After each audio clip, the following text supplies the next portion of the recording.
Etapas preparatorias, desde Lázaro hasta Getsemaní. Habiendo pasado la Cuaresma en profunda meditación sobre los próximos misterios de la Pascua, el candidato está ya preparado para penetrar en los divinos misterios mismos, tal y como se celebran anualmente en los planos internos, en ese tiempo sagrado del año, cuando el Cristo Arcángel retorna a su hogar en el sol espiritual. Conocer estos misterios es penetrar en lo más profundo de la más iluminadora de todas las revelaciones espirituales hechas jamás a los hombres, el misterio de Cristo. Algo de la verdad de la Pascua puede captarse mediante el estudio de sus aspectos externos. Pero, solo mediante una aproximación espiritual, puede descubrirse su trascendentalísima significación. En la primitiva Iglesia, la Cuaresma era tiempo de seria y profunda preparación, para afrontar las pruebas y test de la semana de pasión que, pasados con éxito, conducían al progreso en los siempre ascendentes grados de la iluminación. La cristiandad ortodoxa, al haber perdido las claves de la iniciación, acentúa la Pascua histórica. La cristiandad esotérica, por su parte, enfatiza su aspecto iniciático en términos de desarrollo espiritual individual. La ortodoxia se centra en la pasión de Cristo, mientras que el cristiano esotérico se concentra sobre los efectos de la pasión dentro de sí mismo, reconociendo que él también es un Cristo en formación.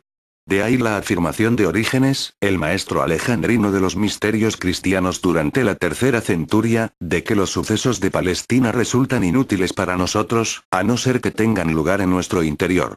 Y, en el mismo sentido, las palabras del santo medieval Ángel Silesio. En vano habrás puesto la esperanza en la cruz del Gólgota, si no ha sido erigida de nuevo dentro de ti mismo. Igual que los antiguos, los grandes misterios, inaugurados por Cristo, se dividen en tres etapas o grados principales. El primero es el rito de la purificación, relativo a la limpieza de la naturaleza inferior de la vida sensible. Conduce a lo que, comúnmente, se llama vivir la vida. Cada etapa del sendero lleva consigo una compensación espiritual.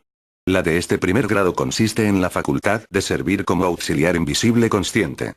Muchas clases de discípulos que habían alcanzado este grado, y sus poderes anejos, se mencionan en el libro de los Hechos de los Apóstoles. El segundo grado es el rito de la iluminación. Mediante él, se ponen en movimiento ciertas corrientes en los vehículos internos del hombre, que despiertan las facultades de la clarividencia y la clariaudiencia positivas. Tanto en los evangelios como en los Hechos de los Apóstoles se pueden encontrar muchos ejemplos de tal consecución. El tercer grado es el de maestro. Su consecución es el matrimonio místico entre la personalidad y el espíritu, que queda entonces consumado. Las fuerzas del yo personal se han sublimado de tal modo que se ha podido lograr su perfecta unión con el espíritu interno. Los cielos y la tierra, al unísono, rinden obediencia al que tal cosa ha logrado puesto que, en verdad, se ha convertido en maestro de todo lo que maneja. La pista relativa a este grado está disimulada en el relato de las bodas de Caná de Galilea, con el que Juan inicia su evangelio. Como esta boda pertenece al tercer grado, se dice que tuvieron lugar el tercer día. La palabra Caná significa sanar o avanzar, y la palabra Galilea significa la blancura de la nieve. Juan empieza su evangelio con la fiesta de bodas porque informa a los que pueden discernir su significado interno, al punto del sendero al que él mismo había llegado. Hay claves colocadas en los relatos bíblicos de las vidas de los seguidores de Cristo y que, para los lectores iniciados, indican el grado específico hasta el que habían progresado y que, además, sirven para bosquejar el proceso de desarrollo a los aspirantes esotéricos que intentan tomar el sendero de la cruz y seguir el camino del discipulado cristiano. La mayor parte de los evangelios está dedicada al trabajo de los hombres y mujeres discípulos de Cristo, y al esfuerzo que hicieron para alcanzar la iluminación en los misterios cristianos durante la espiritual marea pascual. Esos días han sido denominados la Semana Grande, a causa de la inmensa significación de los acontecimientos a ellos asociados, y también la Semana Santa, a causa de la profunda santidad de los misterios a que se refiere. La Semana Santa comienza con la entrada triunfal en Jerusalén y concluye con la gloria de la resurrección, cuando la muerte es, verdaderamente, transformada en vida. Entre estos dos acontecimientos se encuentran las estaciones de la cruz, que constituyen la vía dolorosa o camino del dolor. Vienen tras el Domingo de Ramos y la Pascua. Suceden a los hosanas que acompañan a la entrada, y preceden a la resurrección, en que la conciencia de Cristo, que estaba despertando el Domingo de Ramos, se eleva a la oleada de gloria de la vida iluminada y resurrecta de la alborada de Pascua. El ideal, antes entrevisto, se hace realidad. La iniciación de Lázaro. La excelsa labor de iniciación desarrollada durante la semana de Pasión, se inaugura, el sábado anterior a la entrada triunfal, con la iniciación de Lázaro. Debido a la trayectoria ascendente de la evolución humana, las antiguas fases de la iniciación, así como ciertos aspectos de la religión de Jehová, estaban muriendo. Cristo vino para hacer todas las cosas nuevas. Las fuerzas que liberó con su venida eran necesarias para salvar a la humanidad de extraviarse en un materialismo que estaba destinado a hacerse más y más denso durante los siglos venideros. Pero, en un proceso ordenado de crecimiento, lo nuevo crece e incorpora los valores conquistados por lo antiguo. Por eso, en el rito iniciador de Lázaro se combinaron los procesos prevalecientes en el ritual antiguo y los que se trataba de instaurar, dando esa mezcla como resultado el nacimiento de los nuevos misterios cristianos. Este acontecimiento, por tanto, señala el comienzo de los misterios de la Semana Santa o las profundas enseñanzas espirituales sobre las que se fundó la Iglesia cristiana inicial. El gran poder que detentó la Iglesia cristiana inicial, el poder de curar y de hacer milagros, derivaba del conocimiento de los misterios. Luego, cuando los intereses mundanos fueron invadiendo la Iglesia y el pensamiento materialista oscureció su conciencia, perdió contacto con la fuente original de poder, y cayó en una relativa impotencia, situación que se ha prolongado durante centurias y que continúa en nuestros días. Hasta que la Iglesia no haga suyas, de nuevo, las verdades de la iniciación, no recuperará el poder suficiente para conducir a la humanidad hacia la necesaria regeneración, lo cual la calificará para establecer un orden cristiano sobre la tierra. Ha habido siempre algunos, sin embargo, tanto dentro como fuera de la Iglesia, que han conservado la luz interior y han preservado para la humanidad la sabiduría de las enseñanzas iniciáticas. Son los que conocemos como santos ilustres, cuyas vidas y hechos han escrito gloriosas páginas de la historia, a lo largo de los tiempos. El trabajo del primer grado, de los tres de que se componen los misterios cristianos, lo constituye la purificación. Afecta primordialmente al cuerpo de deseos. El trabajo del segundo grado lo constituye la iluminación y afecta especialmente al cuerpo vital. El rito del tercer grado, denominado del Maestro, unifica las fuerzas del cuerpo de deseos y el vital, de tal manera, que el espíritu iluminado puede establecer contacto con el mundo interno y entrar en comunicación consciente con seres pertenecientes a los reinos suprahumanos e infrahumanos. En el rito de la purificación se le enseña al neófito cómo vivir una vida casta e inofensiva. Si el aspirante permanece fiel a los principios establecidos para este grado, experimenta, en su momento, un despertar de ciertos centros latentes del cuerpo de deseos. Obtenido esto, adquiere conocimientos, de primera mano, relativos a los planos situados más allá del alcance de los sentidos físicos. La siguiente etapa del desarrollo esotérico, la del segundo grado o rito de la iluminación, consiste en conseguir que los recién despertados centros del cuerpo de deseos, impresionen o sensibilicen los centros correspondientes del cuerpo vital. Con tal fin, el aspirante ha de practicar ciertos ejercicios de concentración y meditación, hasta que se desarrollan la clarividencia y la clariaudiencia. Estos resultados se obtenían en las iniciaciones precristianas de modo muy distinto. En los antiguos ritos de Egipto y Babilonia, por ejemplo, derivados originariamente de los ritos atlantes, el espíritu del candidato a la iniciación era extraído de su cuerpo físico por el maestro supervisor, junto con sus cuerpos de deseos y vital y, en los planos internos, los centros activos del cuerpo de deseos activaban los del cuerpo vital durante un período de 3 días y medio. Era, pues, necesaria, una situación anormal, dirigida por un maestro iniciado, para conseguir el fin propuesto. Con la venida de Cristo, esa situación cambió y se hizo posible para el hombre obtener el mismo desarrollo, pero en estado de vigilia y sin necesidad de estados anormales ni de supervisiones elevadas. Tras despertar del estado de trance, el neófito era considerado, en las iniciaciones precristianas, como alguien que había resucitado de entre los muertos. Verdaderamente, era un recién nacido, puesto que había adquirido facultades supranormales y poderes de que antes carecía. El pensamiento materialista y sensual tiende a entrelazar de tal modo los cuerpos de deseos y vital, que hace la iniciación extremadamente difícil, si no imposible. Tal era el estado de la humanidad, en general, en el momento de la venida de Cristo Jesús. Su labor consistió en liberar al hombre de esa barrera que le privaba del desarrollo espiritual. Los comienzos de tal logro se obtienen mediante la concentración y la meditación, a los que se añade el ejercicio vespertino de la retrospección. Los tres formaban parte de las enseñanzas de la Iglesia primitiva. Durante la concentración, el polo masculino del espíritu o voluntad, es el predominantemente activo. Durante la meditación, el factor dominante es el polo femenino o imaginación. Mediante estos ejercicios, los centros del cuerpo de deseos pueden imprimirse en el cuerpo vital sin disociar este del cuerpo físico. Actualmente, debido al materialismo prevaleciente, la dificultad para extraer ambos vehículos al modo precristiano es tan grande que podría llegar a ser catastrófico. Su resultado, con demasiada frecuencia, sería la locura o, incluso, la muerte. Para recibir la nueva forma de iniciación cristiana se eligió al más avanzado entre los seguidores de Cristo.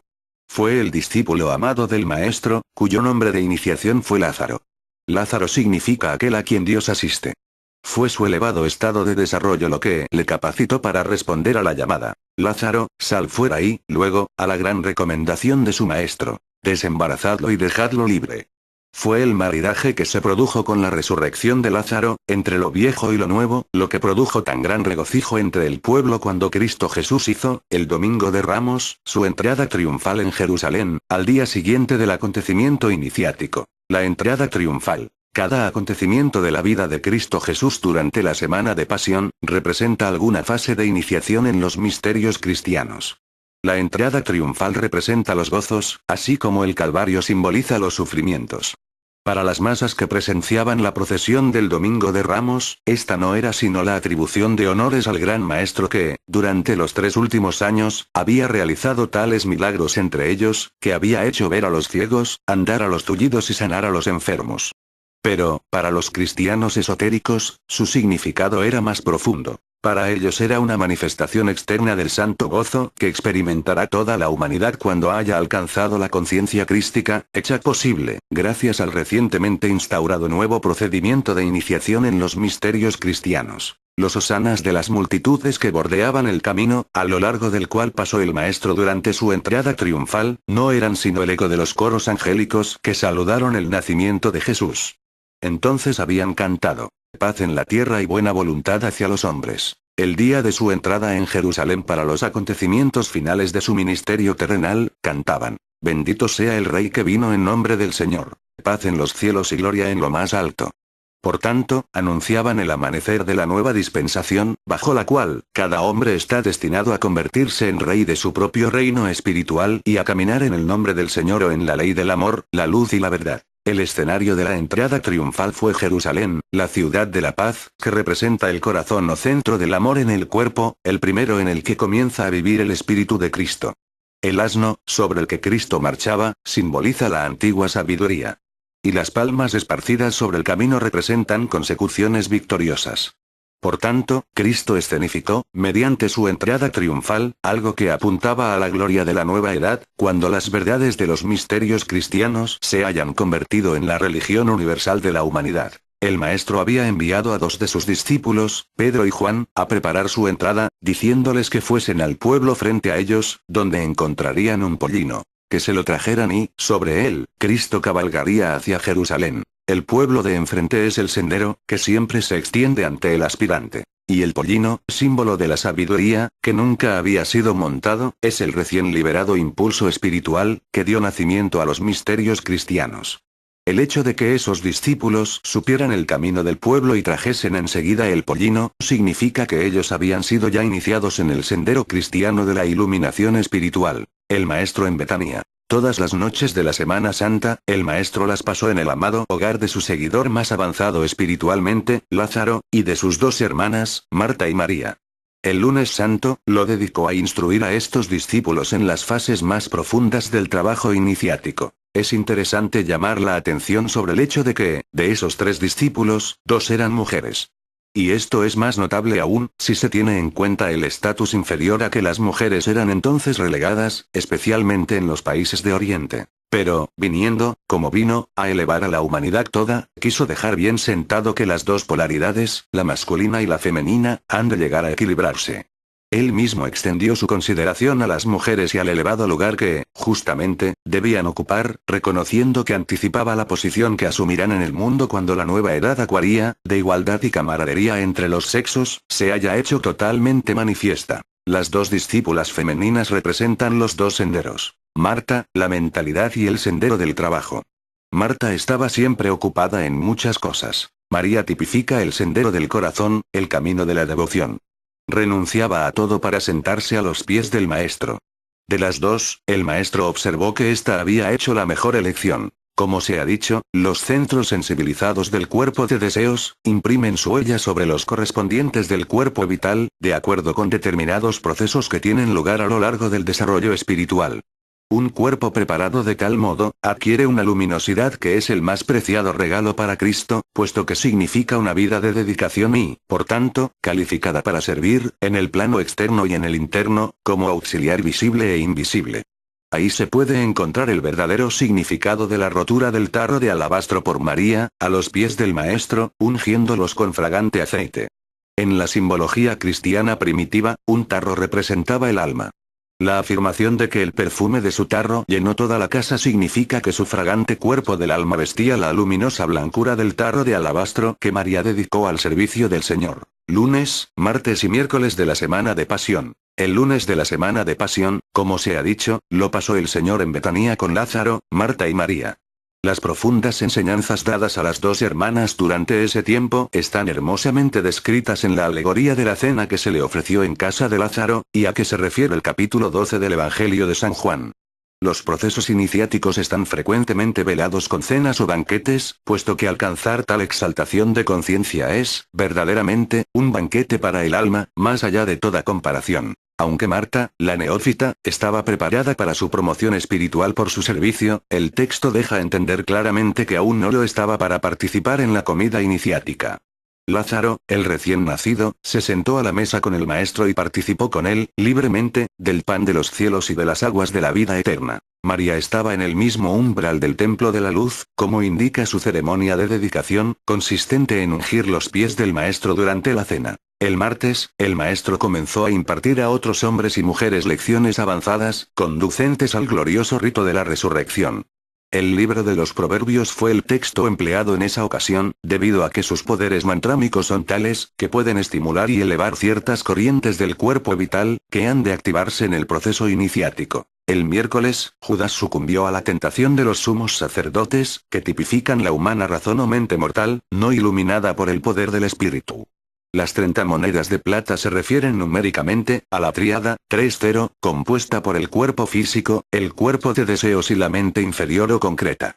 Cuando esos cuerpos o principios actúan en el nivel inferior, como sucedió con Judas al llevar a cabo la gran traición, se destruyen siempre a sí mismos, como ocurrió con él, al suicidarse.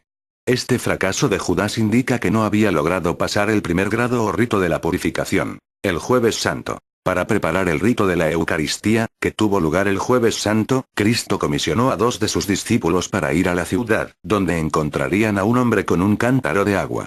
Debían seguirle hasta una casa en la que debía prepararse una gran habitación superior para la llegada del Maestro y sus discípulos. Irían a celebrar juntos allí la cena de Pascua. Estas instrucciones son, realmente, un anagrama críptico perteneciente al desarrollo esotérico del aspirante. El hombre que lleva un cántaro de agua hace referencia a Acuario, el signo del portador de agua, regente de la nueva edad, en que el espíritu de la verdadera iluminación será derramado de nuevo sobre toda la carne, y cuya preparación tenía lugar entonces. La habitación superior es la cabeza, la cual, cuando está amueblada y a punto, gracias al despertar de los centros espirituales de su interior, proporciona la visión de los mundos internos y superiores. Con la glándula pineal y el cuerpo pituitario despiertos y activados, se levanta el velo del Sancta Sanctorum y el hombre se encuentra en presencia de su propio yo superior, como creado a imagen y semejanza de Dios y capaz de manifestar los poderes del hombre crístico. A la luz de esta lectura simbólica, puede deducirse cuál era el estatus espiritual de Pedro y Juan, los 2 discípulos enviados delante por el Maestro. Ambos habían sido ya encontrados dignos de entrar en la sala superior. Suyo era entonces el privilegio de preparar el camino para cualquiera que, en cualquier tiempo futuro, desease seguir sus pasos. El lavatorio de pies. Quizás la humildad y la voluntad y disposición para servir a todos y a cada uno, sea la más importante lección que ha de aprender el candidato a la iniciación. Hasta que esta lección no ha sido dominada, el hombre no se encuentra suficientemente cualificado para gobernar y manejar con seguridad los poderes que la iniciación le confiere. Hay una ley fundamental de la evolución que establece que los más avanzados solo pueden continuar su subsiguiente progreso si se detienen para servir a los más rezagados y para ayudarles a alcanzar niveles superiores. El sacrificio propio yace en el corazón de toda verdadera consecución. Y fue por obediencia a esta ley cósmica por lo que el lavatorio de pies precedió a la más excelsa de las enseñanzas que el maestro impartió al círculo de sus más próximos discípulos a lo largo de todo su ministerio terrenal. Si no te lavo, respondió él cuando Pedro protestó que el maestro no debía humillarse así, no tendrás parte en mí. La humildad y el olvido de sí mismo son las palabras de pase para la consecución más elevada. Es aquel que se anula el que lo alcanza todo. Cristo conocía el elevado destino que aguardaba a Pedro, cuando su orgullo e impetuosidad fueran reemplazados por una serena humildad. Consecuentemente, Pedro se convirtió en la figura central de la escena del lavatorio con la cual será, a todos los discípulos de todos los tiempos, la suprema lección, objetiva, de la humildad, como requisito previo para la consecución espiritual. Debido a la vieja costumbre de lavar los pies a los pobres en este día, en cumplimiento del nuevo mandamiento, la Iglesia lo denominó Jueves del Mandato, término derivado del latín mandatum, que significa mandamiento. La última cena. Si tú te elevas a Cristo para celebrar la Pascua con Él, Él te dará el pan de la bendición, su propio cuerpo, y te entregará su propia sangre. Escribió Orígenes, el místico primitivo cristiano. La última cena o rito de la Eucaristía ha formado parte de todas las enseñanzas iniciáticas que se han dado al hombre en todos los tiempos. En Egipto, los místicos pan y vino significaban las bendiciones del dios Sol, Ra. En Persia, la Eucaristía formaba parte de los misterios de Mitra. En Grecia, el pan estaba consagrado a Perséfone y el vino a Adonis. También se refiere a este rito un viejo fragmento del indio Rig Veda. Hemos bebido Soma. Dice, nos hemos hecho inmortales. Hemos entrado en la luz. Hemos conocido a los dioses. Cada edad, pueblo o religión han recibido este sacro ritual del pan y el vino, y siempre ha sido observado como el ceremonial que ha proporcionado las más elevadas enseñanzas que en ese momento se podían impartir. Con cada era y cada religión posteriores, al ampliarse la revelación divina, el ritual eucarístico ha ido adquiriendo significados más profundos, alcanzando su más honda significación espiritual cuando Cristo, el supremo maestro del mundo, celebró el rito con sus discípulos en la sala superior, en la medianoche del Jueves Santo, inmediatamente anterior al Viernes Santo o Día de la Pasión. Entonces Cristo enseñó a sus discípulos cómo manifestar los poderes del grado de maestro. En la célebre carta de Plinio a Trajano, escrita el 112 DC, dice que, determinados días, los primitivos cristianos celebraban dos reuniones. Una, antes del alba, en la que cantaban himnos a Cristo y se comprometían, mediante un sacramento, a no cometer ningún crimen. Y otra, al anochecer, en la que tenía lugar el ágape o banquete del amor. El vino simboliza el cuerpo de deseos, limpio y transformado, del discípulo. El pan representa el puro y luminoso cuerpo etérico. Mediante la combinación de las fuerzas espirituales de estos dos vehículos, debidamente preparados, es como se pueden manifestar los poderes correspondientes al Maestro. Cada uno de los santos hombres y mujeres que participaron en la última cena con Cristo, habían purificado sus cuerpos de deseos y vital, de tal modo, que fueron capaces de recibir y transmitir los poderes crísticos para la curación y la iluminación espiritual de todos a los que les fue dado servir, viviendo una vida pura e inofensiva durante un periodo, cuya duración varía según el desarrollo anterior existente. La conservación en el cuerpo de la fuerza creadora de vida, produce una fuerza vital de orden superior que irradia del cuerpo y que puede ser dirigida y utilizada a voluntad en servicio de los demás. Esta emanación etérica, en la noche de la última cena, alcanzó en los discípulos un grado de luminosidad que nunca antes había alcanzado. Cada uno de ellos entregó esa emanación anímica a Cristo en el momento de la última cena. Dirigiendo esa fuerza hacia sí mismo e incrementándola con sus propios poderes divinos, Cristo apareció ante ellos en toda la gloria del cuerpo de su transfiguración. Entonces derramó esta poderosa corriente de energía sobre el pan y el vino, magnetizándolos con la magia de la alquimia espiritual, hasta que ambos brillaron con el esplendor de joyas indescriptibles. En posteriores celebraciones de la Eucaristía por los primitivos cristianos, los poderes divinos desarrollados por el ceremonial magnetizaban el pan y el vino, de tal modo y hasta tal grado, que las sustancias así santificadas se empleaban muy frecuentemente para curar a los enfermos. Por eso la Eucaristía era denominada, propiamente, la medicina de la inmortalidad. La cena de aquella primera noche de Jueves Santo concluyó con el Padre Nuestro, un mantra de inmenso poder, si se emplea correctamente, y con el beso de la paz. Con ellos se expresaban la unidad y la armonía que habían logrado y la reserva común de poder espiritual que habían generado, con el fin de derramar el impulso de Cristo por el mundo, para su consuelo y redención. Habían alcanzado la verdadera fraternidad, que es el primer requisito para el éxito efectivo del grupo. Aquí se encuentra la respuesta a la pregunta, tantas veces formulada, de ¿estuvo Judas presente en la última cena? San Ambrosio, obispo de Milán en el siglo IV, escribe que en el ritual practicado por los primeros cristianos, el pan era partido y agrupado formando una figura humana, representando así el cuerpo de Cristo, destrozado por el mundo, con el fin de que la humanidad caída pudiera ser salvada. Las iniciaciones menores son 9 en número y se corresponden con los 9 misterios de la vida de Cristo Jesús, que son estos: 1. Encarnación. 2. Natividad. 3. Circuncisión. 4. Transfiguración. 5. Pasión. 6. Muerte. 7. Resurrección. 8. Glorificación. 9. Ascensión. El cuerpo humano es el templo del espíritu interno y cada etapa de la expansión de conciencia produce el correspondiente desarrollo en el cuerpo físico. Desde el punto de vista de la anatomía oculta, el pan consagrado representa la nueva fuerza vital que se ha producido en el cuerpo como consecuencia de la conservación y transmutación de la sagrada fuerza creadora. El cáliz o santo grial representa el nuevo órgano etérico que ya ha comenzado a formarse en el cuerpo de los pioneros de la nueva era. Este órgano tiene su centro de poder en la laringe, la cual se convertirá en el instrumento para pronunciar la divina palabra creadora. Este poder se habrá adquirido cuando la fuerza vital creadora, centrada ahora en la base de la espina dorsal, haya sido elevada hasta su punto más alto, en la cabeza, y el proceso físico creador se haya sublimado en su contraparte espiritual. El cáliz de la flor o nuevo órgano espiritual que se está formando ahora en la garganta, formará un eslabón que conectará directamente la cabeza y el corazón, con el resultado de que el hombre será capaz de pensar con el corazón y de amar con la cabeza. Este nuevo órgano le permitirá recuperar la memoria de las vidas pasadas. Esta recuperación no será entonces más difícil de lo que ahora resulta recordar acontecimientos acaecidos algunos años atrás en esta vida. Cristo se refería a este desarrollo cuando dijo: «No beberé más del fruto de la vida hasta el día en que lo beba de nuevo en el reino de Dios». El significado oculto del Santo Grial ha sido el mismo a través de los siglos, como bien indica la siguiente cita de Apuleyo, filósofo romano del siglo II. Describiendo esa copa como simbólica del órgano en desarrollo en la garganta, dice que, en la procesión de los misterios, uno transportaba un objeto que alegraba el corazón, un invento exquisito, sin comparación con ninguna criatura viviente, hombre, pájaro o bestia. Un maravillosamente inefable símbolo de los misterios, para que fuera contemplado en profundo silencio. Tenía la forma de una pequeña urna o copa de oro bruñido. Su tallo se prolongaba lateralmente, proyectando como un largo riachuelo. A su alrededor culebreaba una serpiente de oro, doblando su cuerpo en ondas e irguiéndose.